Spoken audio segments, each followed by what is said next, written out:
Představ si, že jsi obyčejný kluk z malé rakouské vesnice, bez peněz, bez kontaktů a bez jistoty, že to vůbec zvládneš. A přesto se rozhodneš, že dobiješ svět kulturistiky, ovládneš Hollywood a nakonec vstoupíš i do politiky. Tohle je skutečný příběh Arnolda Schwarzeneggera, muže, který ukázal, že když máš vizi a jdeš za ní naplno, neexistují žádné limity. Začátky. Hlad po úspěchu. Arnold Schwarzenegger se narodil 30.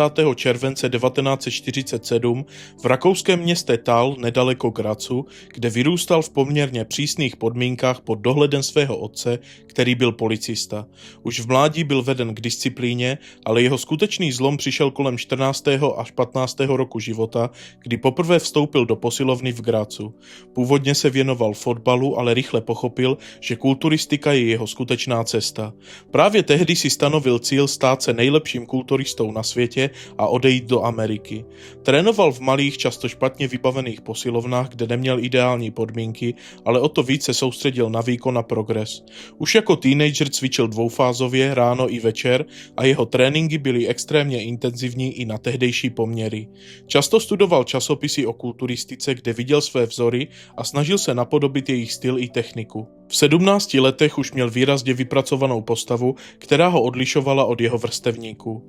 V roce 1965 ve věku 18 let narukoval do rakouské armády, kde pokračoval v tréninku i přes přísný režim. Dokonce jednou utekl z kasáren, aby se mohl zúčastnit soutěže Junior Mr. Europe, kterou nakonec vyhrál.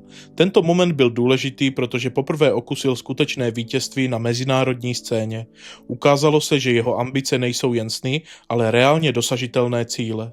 Po návratu z armády začal trénovat ještě tvrději a soustředil se na profesionální kariéru kulturisty.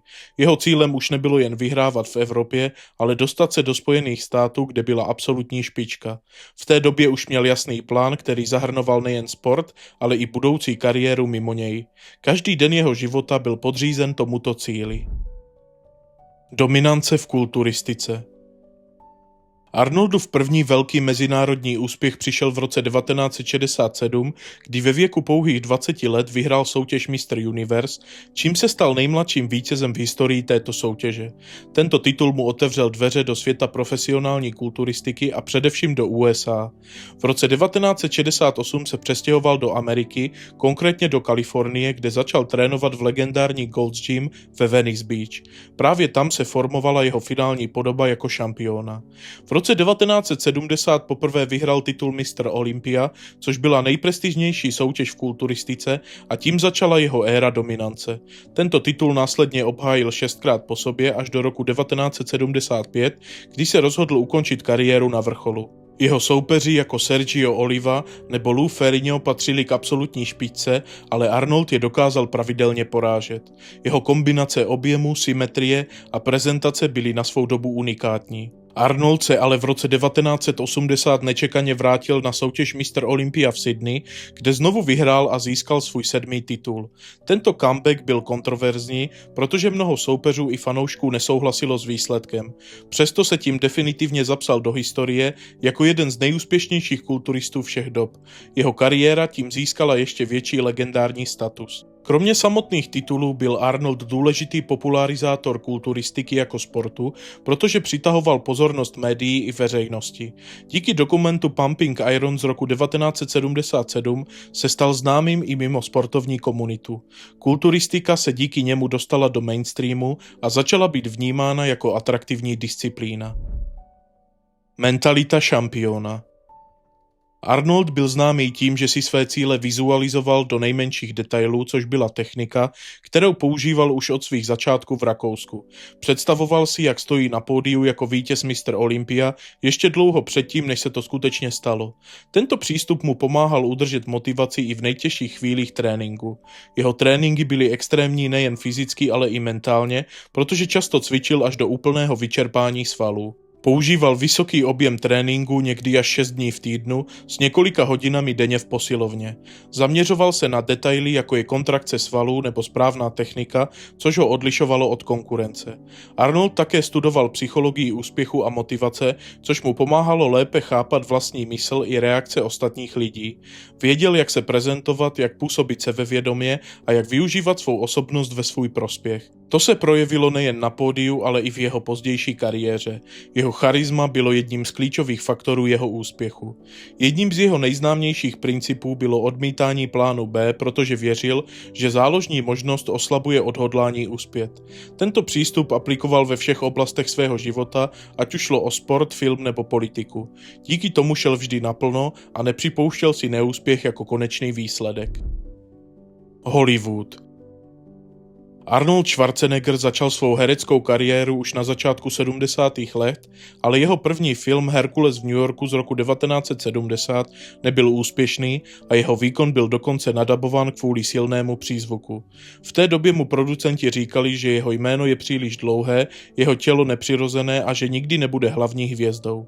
Arnold se ale nevzdal a pokračoval v hereckých lekcích i práci na angličtině. Postupně začal dostávat menší role, které mu pomohly získat zkušenosti. Zlom přišel v roce 1982 s filmem Barbar Conan, kde jeho postava dokonale využila jeho fyzickou dominanci a charismatickou přítomnost.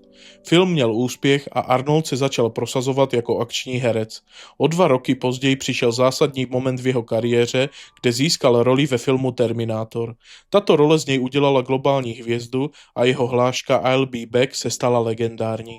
V průběhu 80. a 90. let hrál v řadě úspěšných filmů, jako je Predator z roku 1987, Total Recall z roku 1990 nebo Terminator 2 z roku 1991.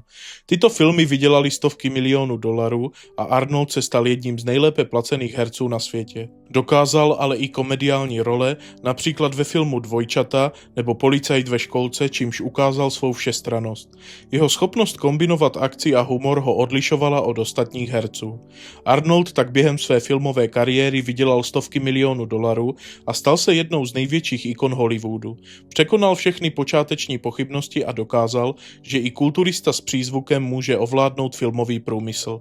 Jeho kariéra je důkazem toho, že limity často existují jen v hlavách ostatních lidí. Politika. V roce 2003 Arnold překvapil svět, když oznámil kandidaturu na guvernéra Kalifornie v rámci mimořádných voleb, které byly vyvolány odvoláním tehdejšího guvernéra. Mnoho lidí ho zpočátku nebralo vážně a považovalo jeho kandidaturu za marketingový tah. Arnold ale využil svou popularitu a schopnost komunikovat s lidmi. Nakonec volby vyhrál a stal se guvernérem jednoho z nejbohatších států USA. Během svého prvního funkčního období se zaměřil na řešení rozpočtového deficitu a reformy státní správy. Podporoval také ekologická opatření, včetně zákonů na snižování emisí skleníkových plynů. Jeho styl byl kombinací pragmatismu a mediální přitažlivosti, což mu pomáhalo získat podporu veřejnosti.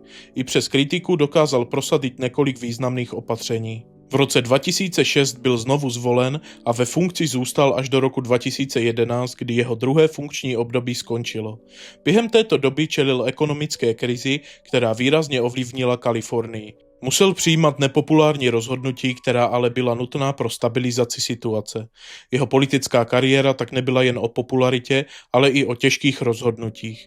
Arnold se po odchodu z politiky vrátil k veřejnému životu a zůstal aktivní v oblasti podnikání, médií i motivace lidí. Jeho cesta ukazuje, že dokázat uspět ve 3 zcela odlišných světech, kulturistika, film a politika, jsou oblasti, kde se prosadí jen ti nejlepší. A Arnold Schwarzenegger patří mezi ty, kteří to dokázali ve všech 3.